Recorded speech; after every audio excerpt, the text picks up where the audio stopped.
I wanted to obtain ultimate knowledge from a very young age.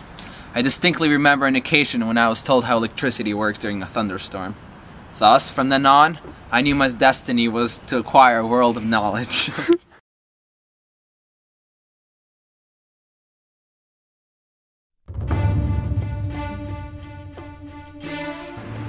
It was at the University of Ingolstadt that I discovered the most valuable piece of information possible: life. I could create life. When I learned the secrets of existence, well, how could I not attempt to experience the godly feeling? I began work on a creature, built using the dead remains of dead human beings. It was on a cold, stormy night in November that I finalized my work. It was magnificent, stupendous, truly a work of art to the mind, a creation of my very own. I used electricity to shock it into life, and in a moment its limbs moved and I saw it breathe. It was in that moment I realized how hideous the fiend was. I felt ashamed all at once for even trying, and it terrified me when it looked into my eyes with its own watery lenses. And I fled the room.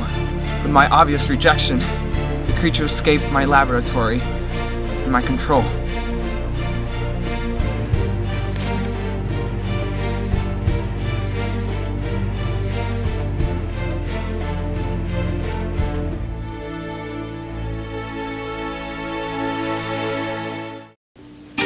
My dear son Victor, your absence and lack of communication has upset us so, but that is not the reason for my urgent letter. I must inform you that your dearest young brother, William, has been brutally murdered. The other day, Ernest, William, and I were walking in Palanquin.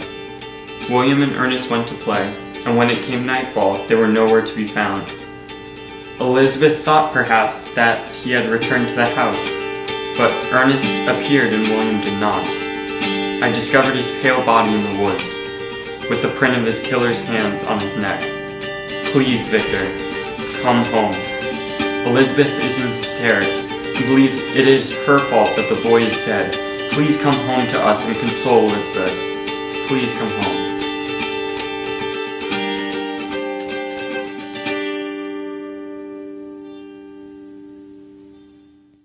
I returned home immediately to be with my family. I learned that Justine, another girl who lived with my family, was accused of the murder. It seemed she was found with the picture that William was holding at the time of his death in the folds of her dress. I found this to be ridiculous. I doubted her affiliation with the murder. She was too delicate, too fragile to have strangled this boy. I knew it was the freak I had created which had done it. It was strong, large, and must have had hatred for me after the way I treated it. Elizabeth, my angel, believed the same. We fought for Justine's release, but it was too late. She was executed for the murder of William Frankenstein. Because of me, 2 of my family members were now dead. If I had never tried to create life, this would have never happened. I fell into a depression.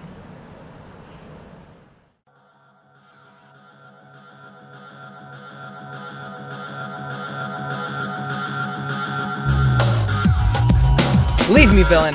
Get out of my sight! You owe me your attention. You are my creator and you left me. You must listen. I owe you nothing! You killed my brother! You're an awful, evil being! Get out of my sight! I just want to tell you what you put me through. My story. What I put you through? Just listen. Please, you must. After you left me, I fled to the woods and had to discover life on my own. I began to understand my senses. Taste, smell, touch, my hearing, my sight. It was fascinating. However, among these discoveries, the most important was that humans feared me. I tried to befriend them. I tried to understand, but they turned and ran at the sight of me. It was only when I looked in a reflecting pool that I realized how hideous I was. I was only able to observe one family from a hideaway. From observing, I learned English, what family was, and the ups and downs of a single family's life. But when I tried to reveal myself to them, these people I felt so close to, they attacked me and chased me off their land. I knew then that I would forever need revenge upon mankind and that I would always be the enemy. I have no one. No one will love me. No one will share with me my life. I felt anger and resentment towards you.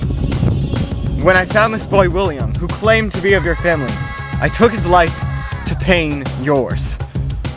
Well, thanks for the waste of my time. Are you trying to make me sympathize? It's a bit too late for that. There is one thing you can do for me. I don't care to help you. Please. What do you want from me? Why can't you just leave me alone? I will leave you forever, and you'll never hear from me again. If you could create me a mate, a member of the opposite sex, just as hideous as I am, I'll take her with me. We'll go to South America, and you'll never hear from us again. Please. You will leave me forever. I will. Fine.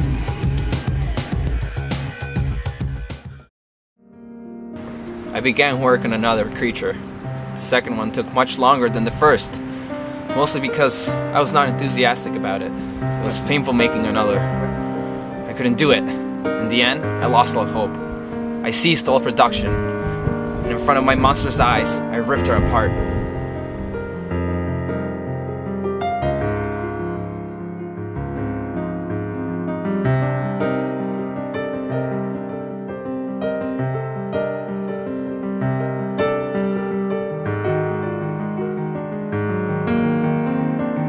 After my wedding with Elizabeth, we retired to a cottage in the country. She could tell something was upsetting me. I told her I just needed some time alone, and I left the room. I feared my life. Why had the monster not come? Then I heard the scream from the room where my dearest Elizabeth was. I bolted back in there to see her lying there, the marks of the monster's hands on her neck. From that day on, I knew the only thing I had left was to destroy that which I had created. I spent the rest of my days tracking down the monster. It was a chase for my life. The monster must die. The monster must die.